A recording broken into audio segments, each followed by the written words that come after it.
Assalamualaikum warahmatullahi wabarakatuh. Balik lagi di alur cerita buku harian seorang istri. Untuk episode malam ini 1 November 2021 hanya di STTP 1 untuk semua.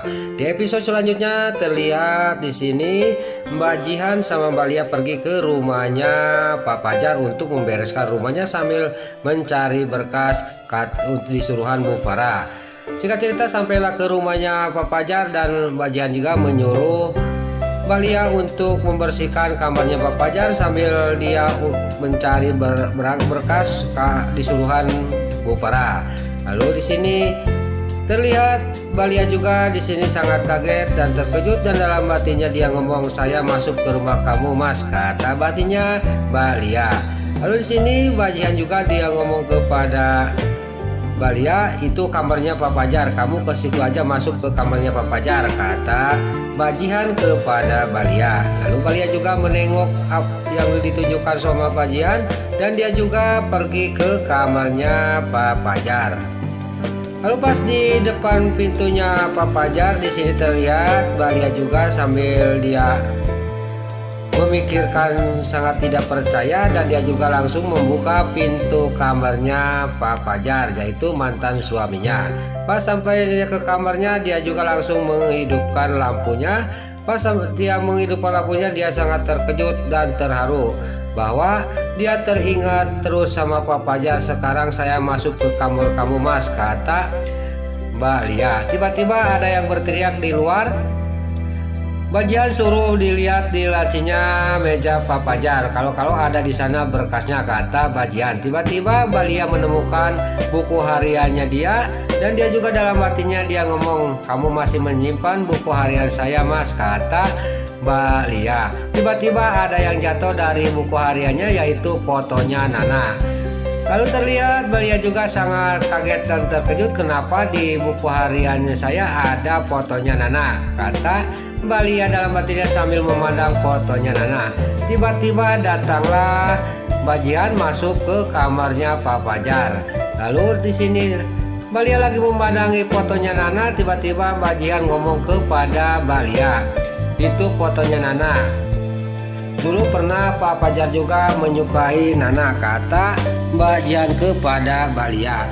Mbak Lia juga dia sambil nengok ke atas, dan dia juga langsung berdiri di hadapannya Mbak Jihan. Lalu dia juga ngomong, "Segitunya Pak Fajar dia mencintai, kan Nana sudah punya suami," kata Mbak Lia. Nah disitulah kata Mbak Jihan, "Itu sangat aneh, benar-benar Pak Fajar itu menyukai Nana," kata Mbak Jihan. Di sisi lain Dewa dia masuk ke kamarnya, dan dia juga pas depan pintu kamarnya dia juga halusinasi pas melihat di atas kasur Nana sudah menunggu sambil tersenyum. Dewa juga sangat senang, dan dia juga menghampiri ke dekat kasur, dan dia pas mau meluk Nana, tiba-tiba pas mau dipeluk Nana tidak ada. Di sini Dewa juga sangat kaget dan terkejut, dan dia juga untung langsung ingat, "Oh, saya ini halusinasi aja," kata batinnya Dewa, "karena saya terlalu sayang dan cinta kepada Nana." Lalu Dewa juga dia dalam batinnya, "Saya harus menelepon Bu Ani, saya harus menanyakan kabarnya Nana," kata Dewa sambil mengambil HP. Lalu Dewa juga dia menelepon Bu Ani. Di sisi lain di sini di rumahnya Parman, Bu Diana, Nana, Lula, dan Bu Ani dan Fitri juga sampailah ke rumahnya. Dia sudah makan sama keluarganya di sebuah kafe. Lalu Bu Diana, Lula, sama Nana juga pergi ke kamar untuk istirahat. Dan di sini Bu Ani juga dia menerima ada telepon. Tiba-tiba diangkat, yang telepon itu adalah Dewa. Lalu Bu Ani juga dia ngomong kepada Dewa, dan di sini Bu Ani ngomong kepada Dewa, "Pokoknya saya sudah membantu ngomong sama Nana, tapi Nana masih kekeh, dan juga saya mohon kepada Pak Dewa, pokoknya Pak Dewa sabar aja," kata Bu Ani kepada Dewa. Lalu di sisi lain Dewa juga sudah menelepon Bu Ani, dia juga langsung pergi untuk menuju ke rumahnya Pak Arman.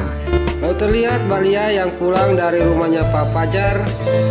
Sambil dia berjalan, dia langsung sambil memandang fotonya Nana. Tiba-tiba fotonya Nana juga ketebak angin dan hiber kaluhur ke atas. Dan di sini Mbak Lia juga mengejar-ngejar kayak anak kecil mengejar-ngejar layangan lagi putus. Tiba-tiba di sisi lain Dewa yang mau menuju ke rumah Pak Arman, dia juga sangat kaget melihat Mbak Lia. Dia lari-lari entah mengejar apa, kata batinnya Dewa. Lalu Dewa juga ngomong lagi, kenapa Mbak Lia ada di sini dan dia juga kenapa lari-lari kayak gitu, kata Dewa di dalam mobil. Lalu terlihat Mbak Lia juga dia mengambil sesuatu, tiada lain itu foto Nana yang terbang ke bawah angin dan jatuh dekat jalan raya, dan dia juga langsung mengambilnya. Tiba-tiba dikagetkan dengan ada mobil Dewa berhenti di dekatnya. Lalu Dewa juga dia turun dari mobilnya. Dewa juga nanya kepada Mbak Lia, kenapa kamu ada di sini dan kamu kenapa lari-lari, kata Dewa kepada Mbak Lia. Dan juga kenapa foto Nana ada di kamu dan itu buku hariannya Pak Fajar, kata Dewa kepada Mbak Lia. Lalu di sini Dewa juga mengatakan semuanya masa lalunya Nana waktu masih Pak Fajar masih ada. Di sini Mbak Lia juga sangat kaget dan terkejut. Lalu Mbak Lia juga ngomong, saya tadi sudah membereskan rumahnya Pak Fajar sambil mengambil berkas suruhan Bu Farah, dan saya kebawa buku harian Pak Fajar dan ini ada fotonya Nana. Ini foto Nana saya ambil dan itu buku hariannya Pak Fajar, bakar aja, kata Dewa kepada Mbak Lia. Lalu Dewa juga dia sambil mengambil foto Nana yang ada di tangannya Mbak Lia, dia juga sudah ngomong kepada Mbak Lia, pokoknya buku harian itu harus bakar apa dibuang sama kamu, kata Dewa kepada Mbak Lia sambil meninggalkan Mbak Lia sendirian. Terlihat singkat cerita Dewa juga langsung berangkat pergi menuju ke rumahnya Nana. Di sini Dewa sudah berangkat pergi, Mbak Lia juga dalam batinnya ngomong sendiri sambil memegang buku hariannya.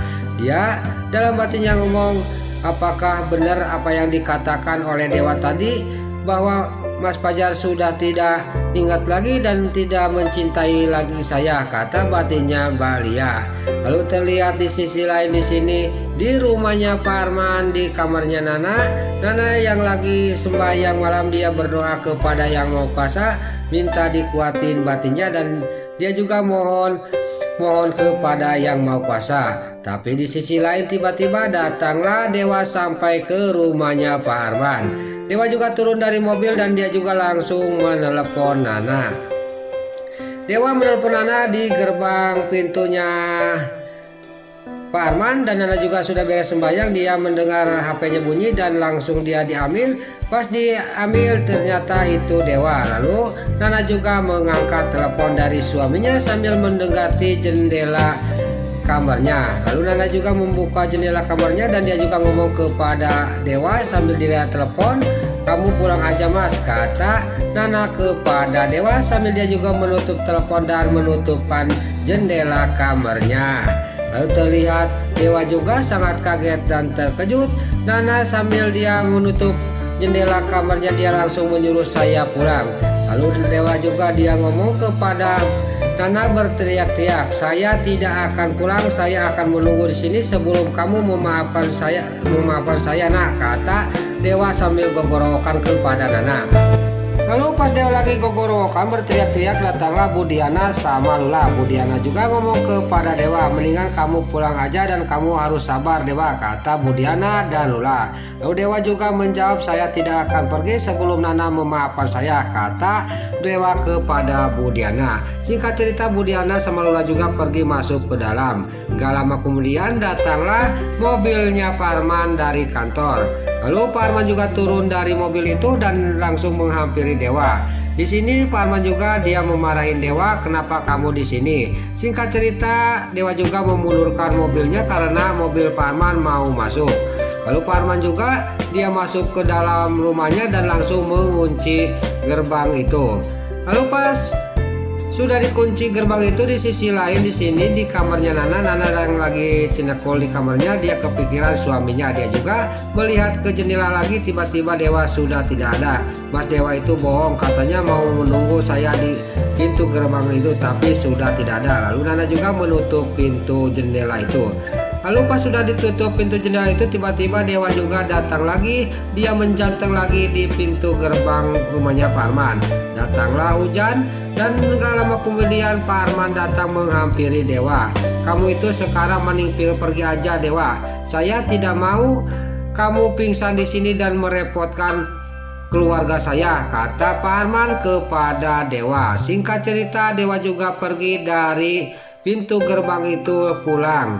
Lalu pas Dewa sudah pergi, tiba-tiba Nana datang lari, dia menuju ke pintu gerbang itu dan Nana juga mohon-mohon kepada Pak Arman, "Saya harus mengejar Mas Dewa, takut Mas Dewa kenapa-napa," kata Nana sambil dia mewek. Lalu Nana juga dia menelpon Dewa dan HP-nya Dewa juga tidak aktif. Lalu Nana juga ngomong kepada Pak Arman, tapi Pak Arman dia langsung membawa Nana ke dalam rumah. Lalu di sisi lain terlihat Dewa yang pulang dari rumahnya Pak Arman. Dia mau mobilnya juga dia oleng karena dia sakit karena kehujanan, menunggu di depan pintu gerbangnya Pak Arman untuk minta maaf dari Nana. Tiba-tiba pas dia ingat, dia melihat ke depan ada mobil truk yang sudah dekat. Lalu Dewa juga membantingkan setir dan terjadilah Dewa juga mengalami kecelakaan, mobilnya menabrak kayu besar. Lalu Dewa juga terkapar pingsan.